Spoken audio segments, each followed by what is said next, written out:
Flyover গুলো আছে, metro rail গুলো আছে, সমস্ত জায়গাগুলো, এখানে প্রতিটা জায়গায় আপনি দেখবেন যে ব্যবস্থাপনার ঘাটতি, সিস্টেম নাই। এই সিস্টেমটা ডেভেলপ করাটা, ব্যবস্থাপনাটা উন্নত করা, এইটা প্রাইভেটে করবেন নাকি সরকারিভাবে করবেন, এটা সিদ্ধান্ত নেন। ঈদ যাত্রা নিয়ে অনেক আলোচনা, অনেক সমালোচনা। প্রশংসিত হচ্ছেন মন্ত্রী, বলা হচ্ছে বাড়তি ভাড়া নেই, ঈদ যাত্রা তুলনামূলকভাবে নির্বিঘ্ন। কিন্তু দেখেন তো, আসলে 1 মাস বয়সী এই সরকারের সমালোচনা করে লাভ নেই। এখন যা পরিস্থিতি সেটা গতানুগতিক, ব্যতিক্রম কোনো কিছু না। কয়েকটা দুর্ঘটনা ঘটেছে, প্রধানমন্ত্রী উদ্বেগ প্রকাশ করেছেন। কিছু দৃশ্য দেখেছি যেটা সোশ্যাল মিডিয়াতে আনন্দ হিসেবে দেখানো হচ্ছে, যে ট্রেন একটা টপ ভিউ, বিপুল সংখ্যক যাত্রী নিয়ে আসছে, একদম ট্রেনের ছাদ বোঝাই। এটা কিন্তু স্বস্তি দেয় না।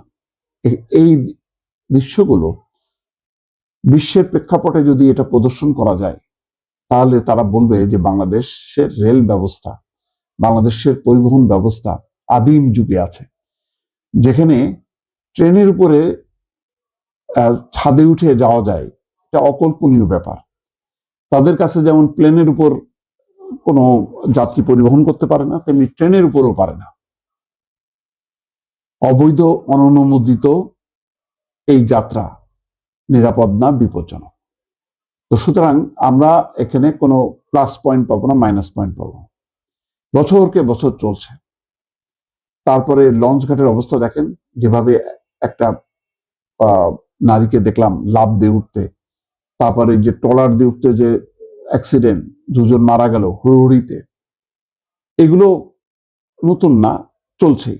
কিন্তু বিষয়টা হলো যে আমরা এই ব্যবস্থাপনাটা উন্নত করতে পারিনি। এখন নির্বাচিত সরকার কি করতে পারে?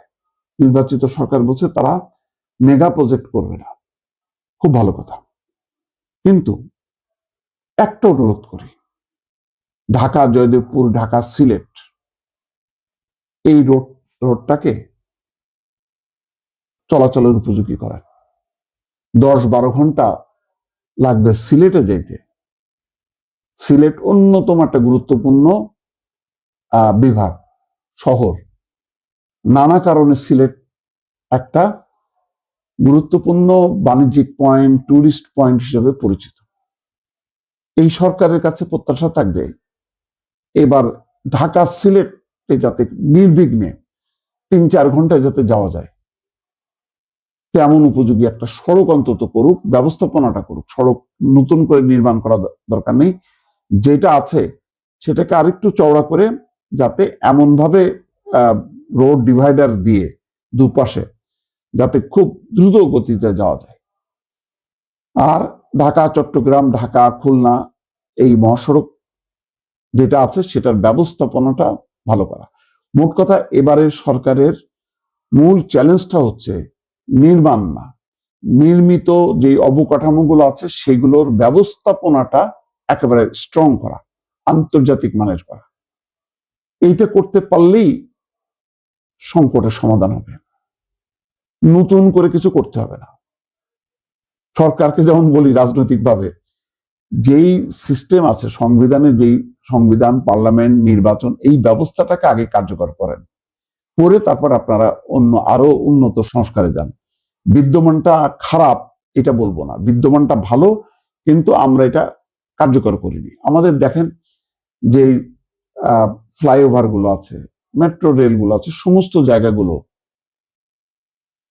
এখানে প্রতিটা জায়গায় আপনি দেখবেন যে ব্যবস্থাপনার ঘাটতি, সিস্টেম নাই। এই সিস্টেমটা ডেভেলপ করাটা, ব্যবস্থাপনাটা উন্নত করা, এইটা প্রাইভেটে করবেন নাকি সরকারিভাবে করবেন, এটা সিদ্ধান্ত নেন।